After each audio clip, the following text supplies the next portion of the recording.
صبغة الله ومن أحسن من الله صبغة ونحن له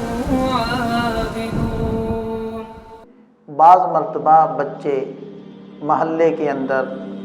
یا روڈ کے اوپر کرکٹ کھیلنا شروع کر دیتے ہیں، فٹ بال کھیلنا شروع کر دیتے ہیں۔ بھئی اگر پراپر کوئی ایسی جگہ ہے، کوئی میدان ہے تو آپ وہاں جا کر کھیلیں۔ محلے میں یا سڑک پر آپ نے کھیلنا شروع کر دیا، کسی کی گاڑی کھڑی ہوگی اس کا شیشہ ٹوٹے گا، کسی کے گھر کا بلب ٹوٹے گا، کسی کی کھڑکی کا شیشہ ٹوٹے گا، یا بسا اوقات راہ گزر کو بال لگتی ہے، بسا اوقات موٹر سائیکل سوار کو بال لگتی ہے اور حادثہ پیش آ جاتا ہے۔ تو ہمیں ایسا نہیں کرنا چاہیے، ہمیں دوسروں کو اپنی تکلیف سے بچانا چاہیے۔ اگر ہم دوسرے کو راحت نہیں پہنچا سکتے تو کم سے کم درجہ اسلام کا یہ ہے کہ ہم دوسرے کو اپنی تکلیف سے تو بچائیں۔ اسی طرح بعض لوگوں کی ٹینکی جب بھر جائے تو زائد پانی کے لیے پائپ انہوں نے باہر روڈ کی طرف لگایا ہوتا ہے، لہذا ٹینکی بھر جاتی ہے اور پانی روڈ کے درمیان میں گرنا شروع ہو جاتا ہے۔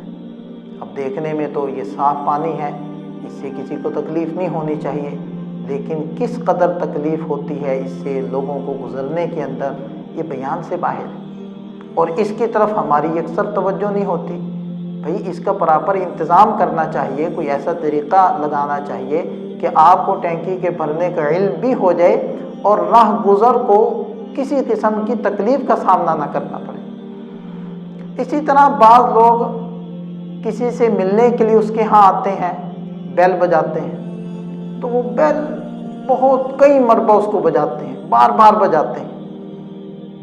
تو بسا اوقات گھر والا کسی مصروفیت میں ہوتا ہے اور اس کو وہاں سے نکلتے نکلتے دیر لگتی ہے، اور بسا اوقات اس کو اس قدر غصہ آتا ہے کہ اس کا جی چاہتا ہے کہ میں جیسے ہی باہر نکلوں گا تو سامنے والے کو دو چار کھری کھری سناؤں گا، پھر اس کی بات سنوں گا، لیکن غصے کی حالت میں جب وہ باہر نکلتا ہے تو اس کا کوئی دوست، اس کا کوئی قریبی رشتہ دار باہر کھڑا ہوتا ہے تو بیچارہ اندر ہی گھٹ کر رہ جاتا ہے۔ تو بھئی ایسا نہیں کرنا چاہیے،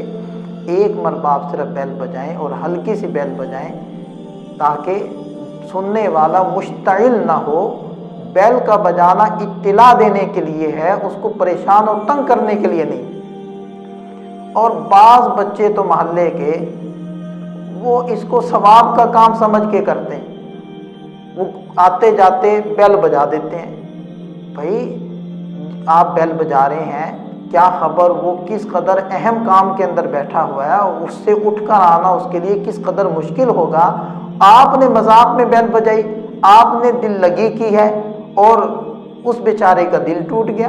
اس بیچارے کو اس قدر تکلیف پہنچی ہے، سردی ہے، سردی میں اٹھ کر آ رہا ہے، کوئی اہم مصروفیت میں ہے اس کو چھوڑ کر آ رہا ہے، اور جب باہر آتا ہے تو باہر کوئی بھی نہیں ہوتا۔ تو ایسا نہیں کرنا چاہیے، یہ بہت زیادہ تکلیف دہ عمل ہے۔ اسی طرح بعض لوگ بے وقت کال کرتے ہیں۔ ہم نے کئی مرتبہ دیکھا کہ نماز کی حالت میں لوگوں کے موبائل بج رہے ہیں۔ بھئی کال کرنے والا بھی مسلمان ہے اور اس کو معلوم ہے، اسی شہر کا رہنے والا ہے کہ ظہر کی نماز کا وقت کیا ہے، عصر کی نماز کا وقت کیا ہے، مغرب کا یہ وقت ہو چکا ہے، اس وقت وہ نماز پڑھ رہا ہوگا، لیکن فون کرنے والا اس چیز کا ہرگز خیال نہیں کرے گا، وہ فون کر دے گا چاہے اگلا کسی بھی حالت میں ہو۔ اسی طرح بعض لوگ وہ عشاء کے بعد بہت تاخیر سے وہ کال کر لیتے ہیں، حالانکہ کوئی ایسا ضروری کام نہیں ہوتا، آپ کو نہیں معلوم دوسرے کو کس قدر تکلیف کا سامنا کرنا پڑتا ہے۔ اسی طرح بعض لوگ بلا اجازت لمبی بات کرنا شروع کر دیتے ہیں۔ بھئی آپ نے پیکیج لگایا ہوا ہے کال کرنے کا، تو یہ بھی تو خیال کریں کہ جس کو آپ کال کر رہے ہیں اس کے پاس کھلا وقت ہے بھی کہ نہیں۔ اگر آپ لمبی بات کرنا چاہتے ہیں اور ضرورت کی بات کرنا چاہتے ہیں تو آپ پہلے اجازت لیں کہ جی تھوڑی سی لمبی میں نے بات کرنی ہے، اگر آپ کے پاس اس وقت ٹائم ہے تو آپ مجھے بتلائیں، ورنہ میں دوسرے کسی وقت میں کر لیتا ہوں۔ تو بلا اجازت اس سے لمبی گفتگو کرنا یہ بھی اس کے تکلیف کا سبب ہے۔ اور ہمارے بڑے تو یہ فرماتے ہیں کہ جی مفتی کو چاہیے کہ جب وہ جلدی میں ہو تو وہ مسئلہ نہ بتلائے کہ کہیں جلد بازی کی وجہ سے غور و فکر نہ صحیح طریقے سے کر سکے اور غلط مسئلہ بتلا دے، اس لیے وہ ٹائم لے لے، وقت لے لے کہ جی ابھی میں مستحضر نہیں ہے میرا ذہن اور مجھے فرصت نہیں ہے، پھر دوسرے وقت میں آپ کال کریں تاکہ میں تسلی سے آپ کی بات سن کر پھر اس کا جواب دوں۔ حدیث پاک کا مفہوم ہے لا ضرر ولا ضرار فی الاسلام، کہ اسلام میں نہ تو ابتداءً کسی کو تکلیف پہنچانا درست ہے اور نہ ہی بدلے میں کسی کو تکلیف پہنچانا درست ہے۔ تو جو مذہب اس قدر خیال رکھتا ہے دوسروں کی تکلیف کا، تو اس مذہب والے اس قسم کے معاملات کریں جس سے دوسرا تکلیف سے دوچار ہو، یہ درست نہیں ہے۔ بسا اوقات سردیوں کے اندر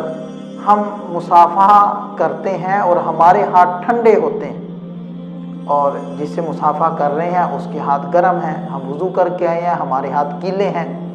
تو ٹھنڈے ہاتھ کسی کو لگانا اور گیلے ہاتھ لگانا بعض لوگوں کو کراہت ہوتی ہے۔ آپ گیلے ہاتھ اس کو لگا رہے ہیں، اگر آپ مصافحہ کرنا چاہتے ہیں تو اگر آپ کے ہاتھ ٹھنڈے ہیں تو آپ اپنے ہاتھوں کو رگڑ کے گرم کریں، اگر آپ کے ہاتھ گیلے ہیں تو آپ ان کو خشک کریں، پھر مصافحہ کریں، تاکہ آپ کے مصافحے سے دوسرے کے دل میں محبت آئے، نفرت نہ آئے، دوسرے کو راحت پہنچے، تکلیف نہ پہنچے۔ اسی طرح ایک اہم بات جس کی طرف بڑے بڑوں کی توجہ نہیں ہوتی، وہ یہ ہے کہ ہم اپنے منہ کو بھی صاف رکھا کریں۔ بسا اوقات ہمارے منہ سے بدبو آ رہی ہوتی ہے سگریٹ کی، یا کھانا کھانے کے بعد ہم نے منہ صاف نہیں کیا، چائے پینے کے بعد ہم نے مسواک نہیں کی، اور اس بدبو کی صلاحن بعض دفعہ اس قدر خوفناک اور گندی ہوتی ہے کہ سامع کو ہماری بات سننا مشکل ہو جاتی، اور ہم اس چیز کا خیال نہیں کرتے، ہماری اس چیز کی طرف توجہ ہی نہیں ہوتی۔ تو ہمیں اس چیز کا بھی خیال کرنا چاہیے کہ اپنے منہ کو برش کے ذریعے سے، مسواک کے ذریعے سے صاف کریں، اور اگر پھر بھی کوئی مسئلہ ہے تو ہم الائچی وغیرہ کا استعمال کر کے اپنے منہ کو خوشبودار کریں، تاکہ ہم جب کسی سے جا کر بات کریں تو ہماری بات سننے کی وجہ سے وہ بیچارہ تکلیف میں مبتلا نہ ہو اور دل میں یہ نہ کہہ رہا ہو کہ جی کب تمہاری بات ختم ہوگی اور مجھے اس مصیبت سے نجات ملے گی۔ ہمارے اکابرین اس چیز کا بہت زیادہ خیال کیا کرتے۔ حضرت مفتی شفیع صاحب رحمۃ اللہ علیہ نے اپنا واقعہ لکھا ہے کہ میں اپنے استاد محترم حضرت مولانا مفتی اصغر صاحب رحمۃ اللہ علیہ، ان سے ملاقات کے لیے گیا تو انہوں نے آم سے میرا اکرام کیا، آم کھلائے۔ تو کہتے ہیں کہ آم کھانے کے بعد میں چھلکے اور گٹھلیاں جمع کرنے لگا تو استاد محترم نے پوچھا کہ ان کو کہاں ڈالو گے؟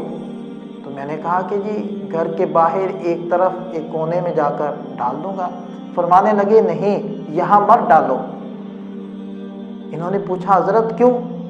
تو استاد محترم نے فرمایا اس لیے کہ ہمارے پڑوسیوں کے بچے ان چھلکوں کو دیکھیں گے اور ان کے دل میں یہ خواہش پیدا ہوگی کہ ہم بھی آم کھائیں،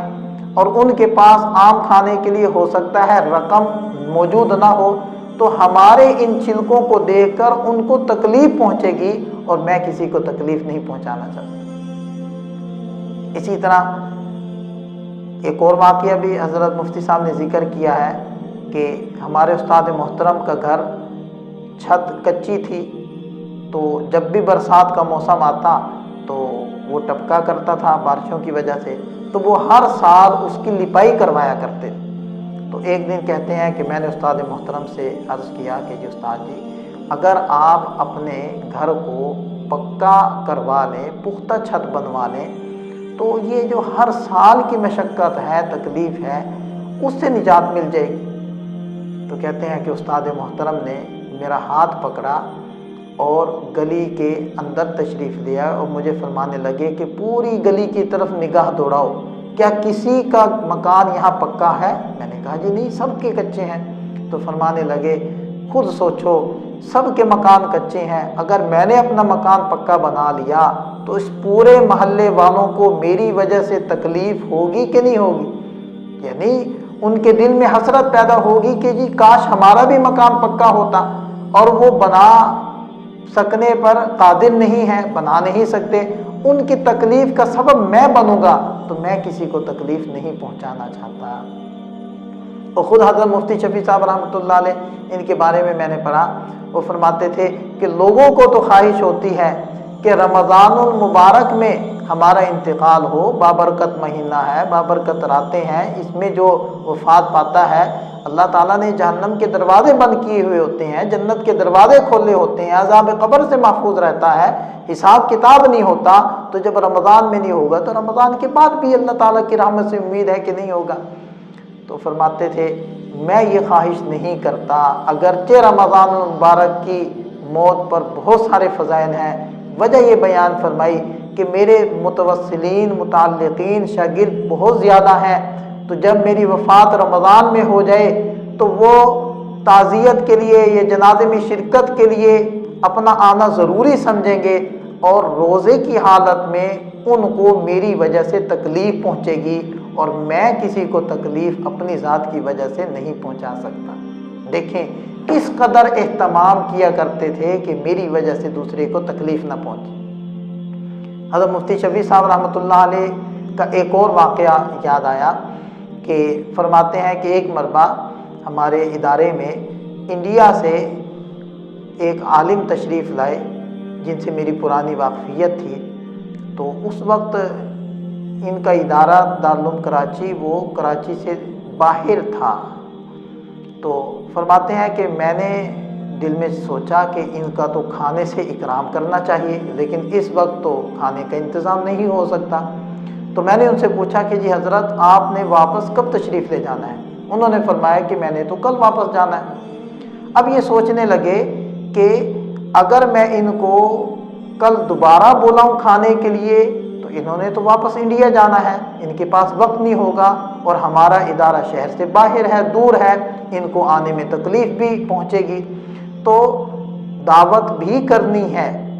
ان کا اکرام بھی کرنا ہے، لیکن ان کو تکلیف سے بھی بچانا ہے۔ تو فرمانے لگے کہ میں نے سوچا کہ کچھ رقم ان کو ہدیے کے طور پر پیش کر دیتا ہوں،